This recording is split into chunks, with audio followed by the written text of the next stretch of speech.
Dear students, ये आज हम डिस्कस करेंगे थ्योरी ऑफ इक्वेशन बुक का 5th लेक्चर है ये, और टॉपिक इसमें हमारा ट्रांसफॉर्मेशन ऑफ इक्वेशंस हैं। इसका पार्ट 1 है। इस लेक्चर में हम डिस्कस करेंगे सम इम्पॉर्टेंट एलिमेंट्री ट्रांसफॉर्मेशंस। कुछ इसमें डिस्कस करेंगे, बाकी नेक्स्ट लेक्चर्स जो हैं उनमें होगा विद सॉल्व न्यूमेरिकल एग्जाम्पल्स, जो कि एग्ज़ाम पेपर से मैंने लिए हैं। और इससे जो नेक्स्ट लेक्चर होगा उसमें और ज़्यादा सॉल्व एग्जाम्पल मैं उसमें डिस्कस करूँगी। तो पहली ट्रांसफॉर्मेशन है रूट्स विद साइन चेंज्ड। जो साइन है रूट्स का वो चेंज करना है हमें। General equation of degree n is defined as f(x) को हम इस तरीके से डिफाइन कर सकते हैं a0 xn a1 xn -1 a2 xn -2, और ये आर टर्म है हमारी a r x n minus r, और लास्ट टर्म है a n -1 x plus a n constant term equal to 0, और alpha 1 alpha 2 alpha 3 up to alpha n are the roots of this equation. तो इस transformation के लिए मैं working rule बता देती हूँ आपको। Change the sign of every alternative term of the given equation beginning with the second जो टर्म है वहाँ से स्टार्ट करेंगे after making the equation complete. ये कंडीशन हर उस केस में होगी कि इक्वेशन को पहले हम कंप्लीट बनाएंगे, अगर वो नहीं है तो यानी कि उसमें जो कोफिशिएंट है उसको 0 साइन कर देंगे, जो भी मिसिंग टर्म है। इसी एग्जाम्पल से मैं आपको इसको समझा देती हूँ। ये हमारे पास इक्वेशन है x5 - 4x³ + 3x² + 8x -9 = 0। First make the equation complete by supplying the 0 coefficient of missing term. इसमें x4 मिस है तो उसका कोफिशिएंट हमने 0 दे दिया और इसको स्टैंडर्ड फॉर्म में बना दिया, कंप्लीट कर लिया इसको। Now changing the sign of every alternative term of the equation, one beginning with the second। अब इसमें ये देखिए ये आ जाएगा हमारा x5 - 0 x4, यहाँ से देखते जाइए, फिर -4x³, फिर प्लस का माइनस हो जाएगा 3x² + 8x + 9 = 0, और इसको हम इस तरीके से लिख सकते हैं। ये जो हमारा है x4 हटा देंगे क्योंकि इसका 0 कोफिशिएंट है, और ये हमारा रिक्वायर्ड आंसर आ जाएगा। सेकंड ट्रांसफॉर्मेशन है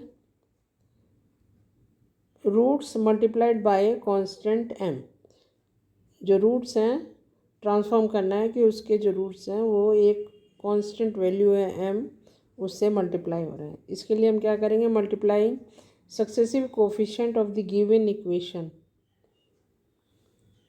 successive coefficient of the given equation beginning with the second by m² m³ up to m to the power n after making the equation complete if it is not already so। ये condition हर case में चलेगी कि complete equation करनी है।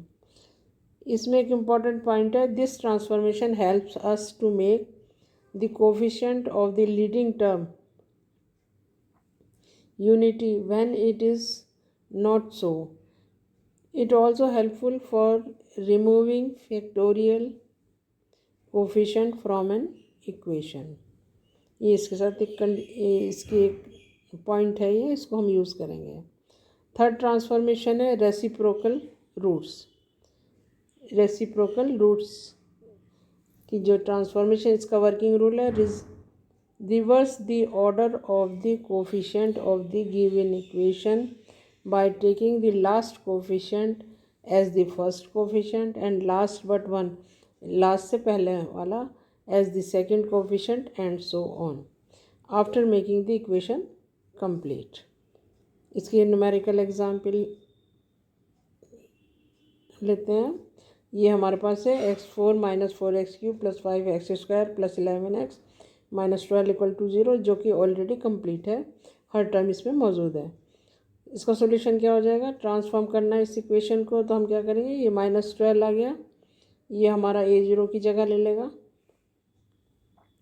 इस तरह से ये हमारे चेंज होते चले जाएंगे। तो ये हमारे पास इक्वेशन आ जाएगी -12x4 + 11x³ + 5x² -4x + 1। ये इंटरचेंज होने हैं ये इस तरीके से, और इसमें माइनस हटा देंगे यहाँ से, तो हमारा ये रिक्वायर्ड आंसर आ जाएगा। फोर्थ जो है रेसिप्रोकल इक्वेशन है। रेसिप्रोकल इक्वेशन, एन इक्वेशन, इसकी डेफिनेशन है an equation which remains unaltered by changing x into 1/x is called reciprocal equation. अगर x की जगह 1/x रख देंगे तो कोई इसमें चेंज नहीं आना चाहिए। लेट द इक्वेशन, ये हमारी स्टैंडर्ड फॉर्म है इक्वेशन की, और इसे हमने इस तरीके से लिख लिया A N, change reciprocal form में, an(xn) + an-1 x⁻n-1 an-2 x⁻n-2, और लास्ट में आ जाएगा a1x + a0 = 0। इसे हमने सेकेंड इक्वेशन कह दिया। Is the equation whose roots are reciprocal of the roots 1। अब ये जो सेकेंड इक्वेशन है इसके रूट्स जो है रेसिप्रोकल हैं। If the equation 1 and 2 are same, comparing the coefficient of like powers of x की जो सेम पावर्स है उनके कोफिशिएंट कंपेयर कर देंगे तो हमारे पास आ जाएगा a0/an = a1/an-1 = an/an-2, and last में आ जाएगा an/a0। यहाँ से हमारे पास रिलेशन इस तरह से आ जाएंगे, an² = a0², और an की वैल्यू आ जाएगी ±a0। अब इसमें हमारे दो केस बनते हैं। If an = a0 we have positive value है, तो a1 a2 a3 इस तरह से आ जाएंगे। The coefficient of the term equi distance from the beginning and the end, ये इक्वल डिस्टेंस पे हैं, और सच रेसिप्रोकल इक्वेशन आर कॉल्ड। अगर इस तरह की इक्वेशन आ रही है तो उसे हम कहेंगे reciprocal equation of first class, जिसमें कि पॉजिटिव वैल्यू है। इसी तरह से सेकंड में an = -a0 है, तब हमारे पास इस इक्वेशन को हम कहेंगे reciprocal equation of second class. Now standard form of reciprocal equations, कैसे हमारी स्टैंडर्ड फॉर्म होगी उसे इस तरीके से डिफाइन किया है। If alpha is the root of reciprocal equation then 1/α is also its root. ठीक है, इस तरह से अगर 1 बीटा है तो 1/β also. Therefore if a reciprocal equation be n odd degree की है, then one of the root must be its own reciprocal. It must be either 1 और -1 होगा। इन सच if such equation of first class then -1 is its root, और अगर second class की है तो +1 इसका रूट होगा। In either case the equation can be depressed by one dimension by dividing fx by x + 1 और x - 1 as the case में भी, जो भी केस बनेगा। The depressed equation will be even degree की, और डिग्री की इक्वेशन की बात कर रहे हैं तो हमारे पास जो इक्वेशन मिलेगी वो इवन डिग्री की होगी with first class.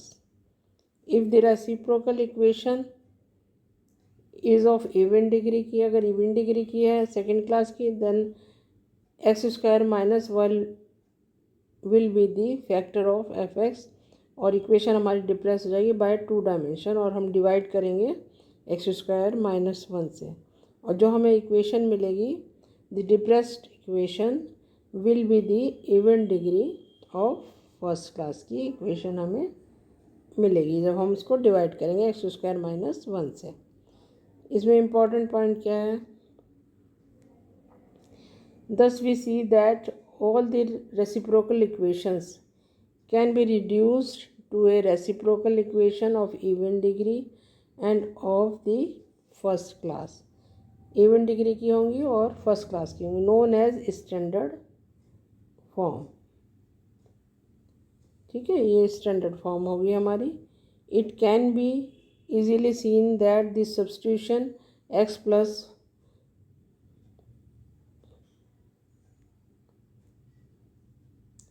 x plus 1 by x equal to y.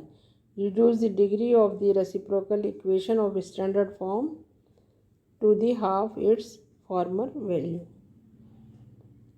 Last इसमें यह है हमारा एक और ट्रांसफॉर्मेशन है, to transform the equation into another whose roots are any power of the roots of the given equation.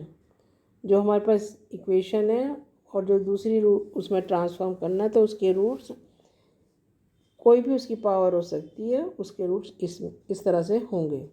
तो अगर हमारे पास ये स्टैंडर्ड इक्वेशन है, ये एफ एक्स जो कि अभी तक हम मान रहे हैं ऊपर भी डिफाइन किया है, और alpha 1 alpha 2 be the roots of the given equation, इसको हम इस तरीके से भी लिख सकते हैं। सेकंड वाली देखिए, a0 x minus alpha 1 x minus alpha 2 up to x minus alpha n।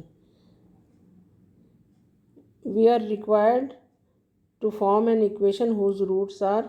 अब हमें कौन सी इक्वेशन बनानी है जिसके कि रूट हमारे अल्फ़ा 1 की पावर m, अल्फ़ा 2 की पावर m, अल्फ़ा n की power m। The first solve the equation x to the power m minus 1 equal to 0। इस इक्वेशन को सॉल्व कर रहे हैं और इसके रूट हमने मान लिया लैम्डा 1 लैम्डा 2 लैम्डा n, क्योंकि इसकी डिग्री m है तो m रूट्स होंगे। Be the roots of equation third. Replace x in 1 by lambda x, lambda 1x lambda 2x, इससे रिप्लेस कर देंगे and multiplying both sides of the m identities we get, हमारे पास ये relation आ जाएगा 5x to the power m which is equal to, इस तरीके से हम लिख सकते हैं b0 x की पावर m माइनस अल्फ़ा 1 की power m x minus alpha 2 की power m and so on, where जो यहाँ पे b0 है वो एक कांस्टेंट है। तो ये हमारा putting x to the power m equal to y, इसमें हम x की पावर m की जगह y रख देंगे तो हमारे पास ये स्टैंडर्ड फॉर्म आ जाएगी, required form f5y equal to b0 y minus alpha 1 की power m, y minus alpha 2 की पावर m, और लास्ट आ जाएगी y माइनस अल्फ़ा n की पावर m। और ये हमारी ट्रांसफॉर्म करके इक्वेशन आई है ये वाली, और इसके जो रूट्स हैं वो हमारे क्या हैं, जो पहले वाली गिवन इक्वेशन है उसकी रूट्स की पावर m है। ये इक्वेशन हमारी है 5y equal to 0। So next जो लेक्चर है उसमें इन सब की जो है क्वेश्चन मैं कंसिडर करूँगी, उनका सॉल्यूशन जो न्यूमेरिकल एग्जाम्पल है वो एग्ज़ाम पेपर से मैंने लिए, तो आप उन्हें नेक्स्ट लेक्चर में देखेंगे। और इसी तरह के PYQ पेपर एंड लेक्चर्स देखने के लिए आप चैनल पर विज़िट कर सकते हैं। My name is doctor Shashi Tyagi. I thank you so much for watching this video.